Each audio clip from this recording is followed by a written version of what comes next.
नमस्कार दोस्तों, मैं हूं नवीन पाटीदार और आप देख रहे हैं वॉइस ऑफ एमपी। आज 26 तारीख हो चुकी है और अभी तक अफीम नीति का कोई पता नहीं है। वहीं अगर बात की जाए तो लगातार दिल्ली से खबरें आ रही है कि अफीम नीति कभी भी जारी हो सकती है। ऐसे में बात की जाए तो आज किस तरह का अपडेट हमारे पास है दिल्ली से, इस पर बात करने के लिए मेरे साथ मौजूद है वरिष्ठ पत्रकार मुस्तफा जी। उनसे जानेंगे और पूछेंगे क्या अपडेट है और अफीम किसान जिस तरीके से इंतजार कर रहे हैं कब तक उनको जो अफीम नीति मिलेगी। मुस्तफा जी, किस तरह का दिल्ली से अपडेट है? देखिए नवीन, जो अपडेट दिल्ली से वो बहुत बड़ा अपडेट है और किसानों के हक में एक बड़ी खबर हमारे पास आ रही है और उस खबर को हम किसानों तक पहुंचाएंगे। लेकिन उससे पहले मैं तमाम किसान साथियों से अनुरोध करूंगा कि यदि आपको हमारी खबरें सच्ची और अच्छी लगती है, आपको लगता है कि हम जन सरोकार की पत्रकारिता करते हैं, किसानों के हक की बात करते हैं, तो आप हमारे YouTube चैनल को ज़रूर सब्सक्राइब करें, हमारे फेसबुक पेज को लाइक करें और तुरंत ब्रेकिंग न्यूज़ पाने के लिए गूगल प्ले स्टोर से हमारे news application voice of MP को ज़रूर डाउनलोड करें। एक और ख़ास बात है कि वॉइस ऑफ एमपी की तमाम खबरें नीमच के सबसे बड़े नेटवर्क KTV के 130 नंबर चैनल पर भी आप देख सकते हैं। दूसरी ख़ास बात है नवीन के मैं वॉइस ऑफ एमपी की पूरी टीम को एक ख़ास वजह से भी बधाई दूंगा कि आज पंडित प्रदीप मिश्रा जी जो मंदसौर आए और जिन्होंने आज से अपनी कथा की शुरुआत मंदसौर से की। आज 26 तारीख से उनका कार्यक्रम तय था, तो आज पहले दिन वॉइस ऑफ एमपी ने उसको लाइव दिखाया था और लाखों लोगों ने उसको लाइव देखा। करीब 5 लाख लोग उससे लाइव से जुड़े। हमारे YouTube के चैनल पर एक बहुत बड़ी उपलब्धि की बात है और ये बात यह भी दिखाता है कि वॉइस ऑफ एमपी को समूचे मालवा मेवाड़ में लोग किस तरह से देखते हैं और किस तरह से वॉइस ऑफ एमपी की खबरें लोगों तक पहुंचती है और कितनी तेज़ी से पहुंचती है। और जैसा मुझे आपने बताया कि ये उनकी जो कथा है वो कथा का हर रोज़ आप लाइव प्रसारण करेंगे 2 से 5 बजे के बीच में। तो जो दर्शक इस समय हमारे से जुड़े हैं उनसे मैं अनुरोध करूंगा कि यदि आप पंडित प्रदीप मिश्रा जी की कथा को सुनना चाहते हैं तो 2 से 5 बजे वॉइस ऑफ एमपी के YouTube चैनल पे आप आ सकते हैं या KTV के 130 नंबर चैनल पे भी आप ये लाइव देख सकते हैं। दूसरी ख़ास बात जो आपने जिस पे हम बात कर रहे हैं कि दिल्ली से अब बड़ी खबर आई है और ख़बर ये आई है कि जो अफीम पॉलिसी जो सरकार तैयार कर चुकी है या कर रही है, क्योंकि हमारे पास जो भी जानकारी आती है वो ऑफ द रिकॉर्ड आती है, सूत्रों के ज़रिए से आती। तो सूत्र जो हमारे हैं वो ये बता रहे हैं कि जो अफीम उत्पादक मालवा मेवाड़ अंचल के सांसद हैं उन्होंने दिल्ली पे काफ़ी प्रेशर बिल्टअप किया है। जो पहले खबर हमारे पास आई थी वो ये आई थी कि सरकार जो ट्रेडिशनल खेती है, जो लुईनी चीरनी वाली खेती, उसमें सरकार रकबा नहीं बढ़ाएगी और उसमें नए पट्टे नहीं देगी, लेकिन जो रकबा है 5 आरी और 6 आरी के जो पट्टे उसको सरकार 10 आरी का कर देगी और CPS के अंदर सरकार 10 से 15 हज़ार पट्टे बढ़ा देगी और ये तमाम पट्टे 10 आरी के सरकार देगी। लेकिन आज जो खबर हमारे पास आई है वो ये आई है कि अफीम उत्पादक मालवा मेवाड़ के जो सांसद है, जो जनप्रतिनिधि है,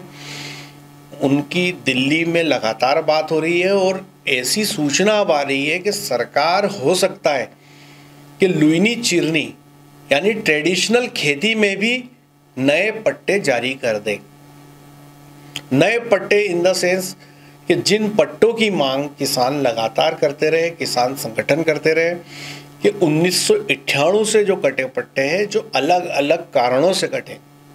जैसे हम बात करते हैं कि जिन परिवारों में जिनके नाम पट्टे थे उनका निधन हो गया है, वो पट्टे जो परिवार के अन्य लोगों के नाम ट्रांसफ़र नहीं हो रहे, या प्राकृतिक आपदा के अंदर जो पट्टे गए थे वो पट्टे जारी नहीं हो रहे। ऐसे एक दर्जन कारण हैं जिन कारणों पे बार बार हम बात करते हैं, बार बार सरकार का ध्यान दिलाते हैं और उस मुद्दे को किसान संगठन भी बहुत ताकत से उठा रहे हैं, लगातार बात कर रहे हैं और दिल्ली भी गए थे, ज्ञापन भी दिया था। जो कुछ भी घटनाक्रम में आपने भी देखा, सबने देखा। और अभी जो खबर हमारे पास है कि झालावाड़ के सांसद दुष्यंत सिंह, चित्तौड़ के CP जोशी और नीमच मंदसौर के सांसद सुधीर गुप्ता, उन्होंने सरकार पे इस बात को लेके दबाव बनाया है कि नए पट्टे ट्रेडिशनल खेती में भी जारी होने चाहिए, और ये बात भी हम लगातार करते रहे। तो अब ये देखना ये है कि ये सरकार उन बातों को कितना मानती है, क्योंकि दिल्ली है और दिल्ली के लिए कहा जाता है बेदिल दिल्ली, दिल्ली का दिल नहीं है। तो हो सकता है कि हम खबर पढ़ रहे हो और दिल्ली अफीम नीति जारी कर दें, बट जो खबर हमारे पास सूत्रों के हवाले से है वो ये है कि लुइनी चिरनी में भी नए पट्टे जारी करने को लेकर सरकार से बातचीत जारी है, और हो सकता है कि जो अफीम का मसौदा तैयार हुआ है उसमें कुछ हेरफेर हो जाए और लुइनी चिरनी में भी नए पट्टे मिल जाए। नवीन मुस्तफा, तो फिर जिस तरह की आपने जानकारी हमें बताई है, तो क्या ये माना जाए कि इसी कारण जो है इतनी देर से अफीम नीति की जो घोषणा होनी वो लटकी हुई है? ये भी हो सकता है, क्योंकि जो मेरे पास खबरें हैं, जो जानकारी है वो ये है कि जो मध्य प्रदेश का जो केंद्रीय नारकोटिक्स ब्यूरो है उसने जो अपनी सजेशंस जो सरकार को दी है उसमें भी इस बात को मेंशन किया गया है कि ट्रेडिशनल खेती में भी पट्टे बढ़ाए जाए। उसमें जो मेंशन ये भी है कि सीपीएस पद्धति में भी पट्टे बढ़ाए जाए, और अब दूसरी तरफ सांसदों के ज़रिए भी वो बातें जा रही है।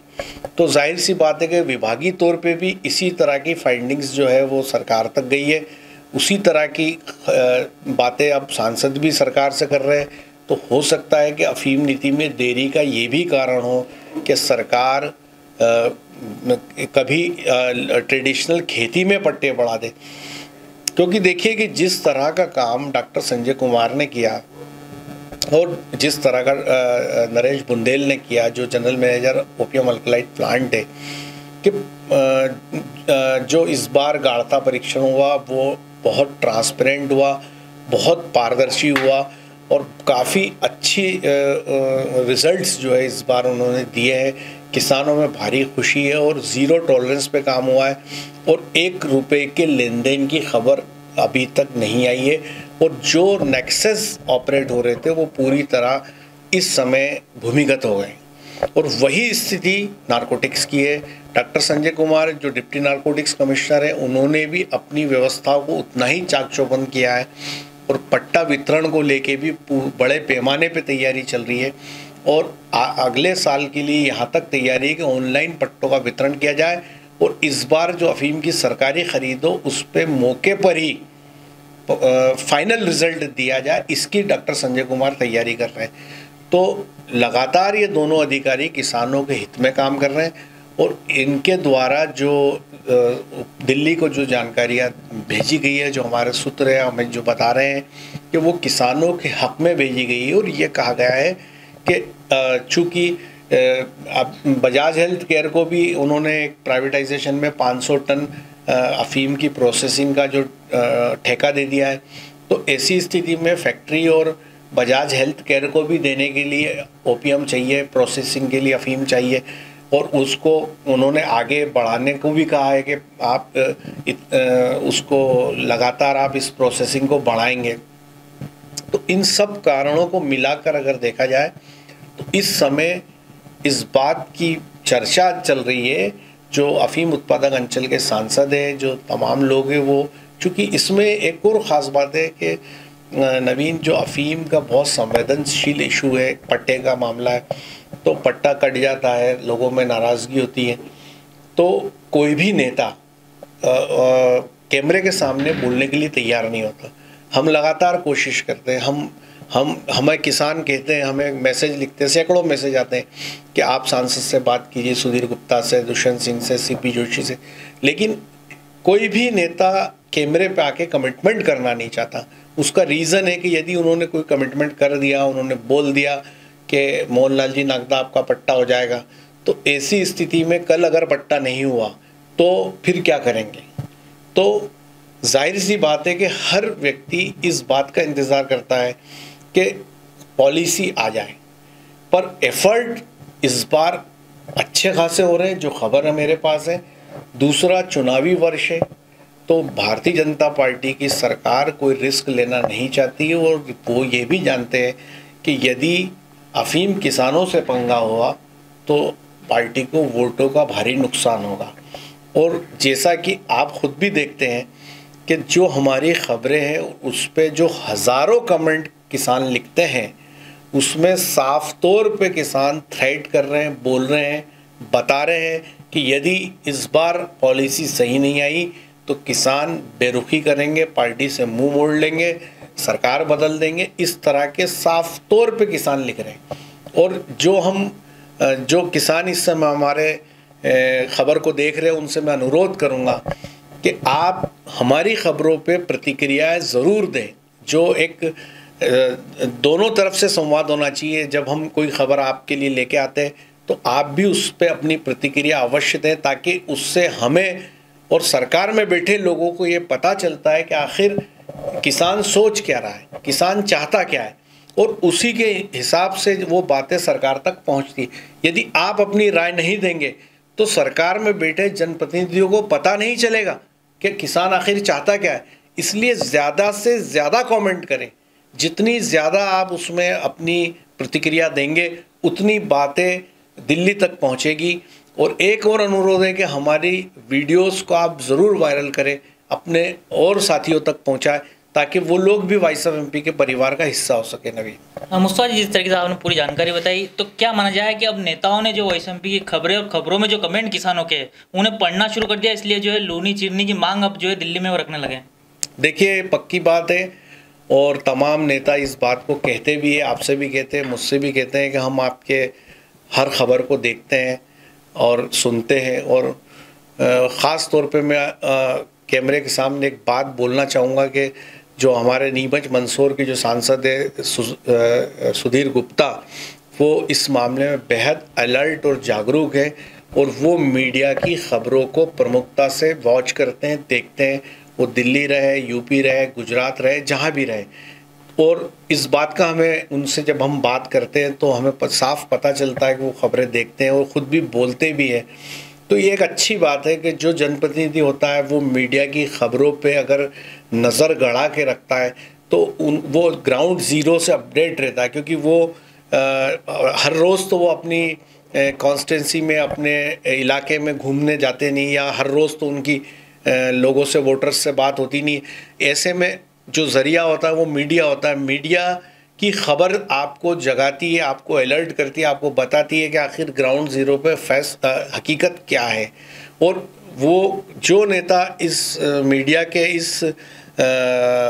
इस मोर्चे पे यदि मजबूत रहता है और वो ख़बरों को गंभीरता से लेता है, तो जाहिर सी बात है कि उनके अपने जो डिसीज़न होते हैं, अपने जो फ़ैसले होते हैं, वो ज़्यादा परिपक्व होते हैं, ज़्यादा अच्छे नतीजे वो देते हैं, क्योंकि उनको ग्राउंड ज़ीरो की वस्तु स्थिति का पता होता है कि आखिर चल क्या रहा है। तो जाहिर सी बात है जो आपने कही कि जो, इसीलिए हम बार बार किसानों से कहते हैं कि आपको यदि हमारी ख़बरें सच्ची और अच्छी लगती है तो इन वीडियोस को वायरल करें, ज़्यादा से ज़्यादा लोगों तक पहुँचे और लोग अपडेट, और साथ में इस पर कमेंट करना ना भूलें। आप फेसबुक पे, यूट्यूब पे, जहाँ भी खबर देख रहे हैं, वहाँ पर, ट्विटर पे आप अपनी राय अवश्य दें, ताकि वो जो इस अंचल के जनप्रतिनिधि है, मालवा मेवाड़ के जो नेता है, जो दिल्ली में बैठते हैं, उन तक ये बात जाए कि आखिर किसान, एक रेवली देवली का किसान क्या सोच रहा है, करजू का किसान क्या सोच रहा है, दलोदा का किसान क्या सोच रहा है, उनको पता रहना चाहिए। और यदि